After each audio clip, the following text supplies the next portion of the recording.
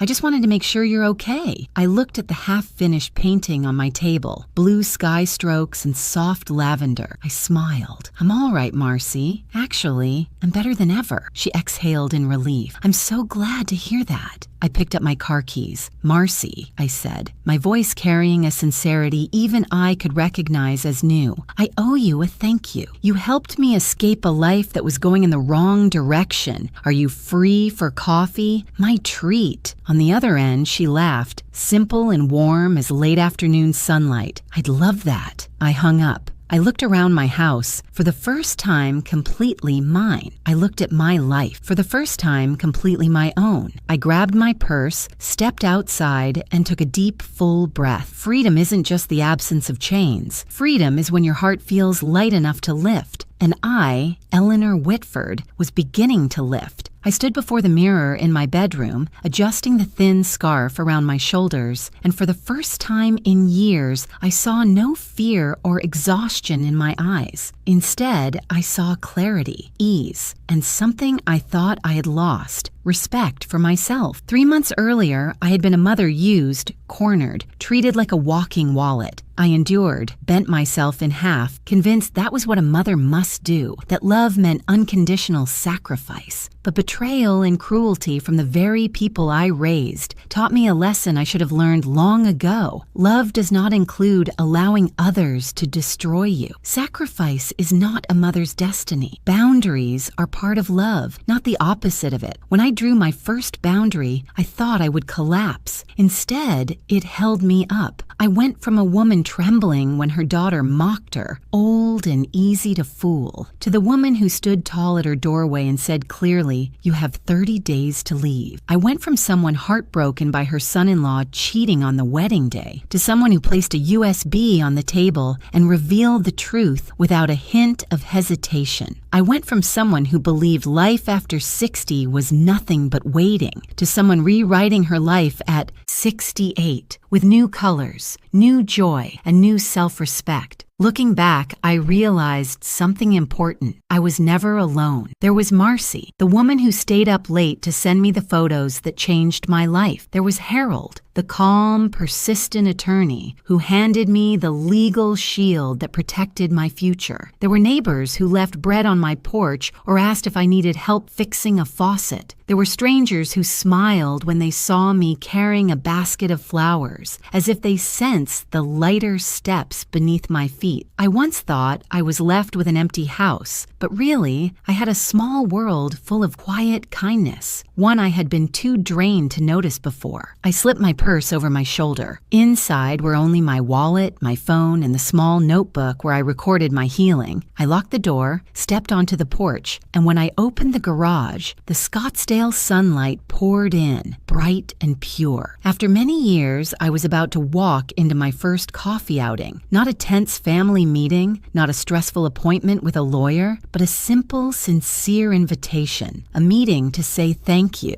A meeting to open the door to a new chapter. I looked up at the sky, wide and blue. White clouds drifted gently like clean pages, and the breeze carried the scent of desert dust and the lavender blooming at my doorstep. I smiled, a real smile rising from the deepest part of me. I whispered, "The rest of my life is mine, and no one else's." And I believed it with everything inside me. After more than 40 years of being a mother, a wife, a woman carrying the world for everyone else, I had forgotten something simple. I also deserved a life of my own. Today, at 68, I stepped into the sunlight with weightless feet, as if I had just been freed after years imprisoned by expectations and unspoken obligations. The Scottsdale sky was so blue it felt like I was staring at an unwritten map. Not one to follow, but one I would draw myself. I closed the garage door, held the car keys, but paused for a few seconds just to breathe, not to gather courage, but to savor the rare feeling of full autonomy. A new chapter begins not with thunder or shouting or the crash of broken things, but with the soft sound of my own footsteps on the concrete, leading me to the place I should have reached long ago. I opened the car door. I stepped in. I smiled.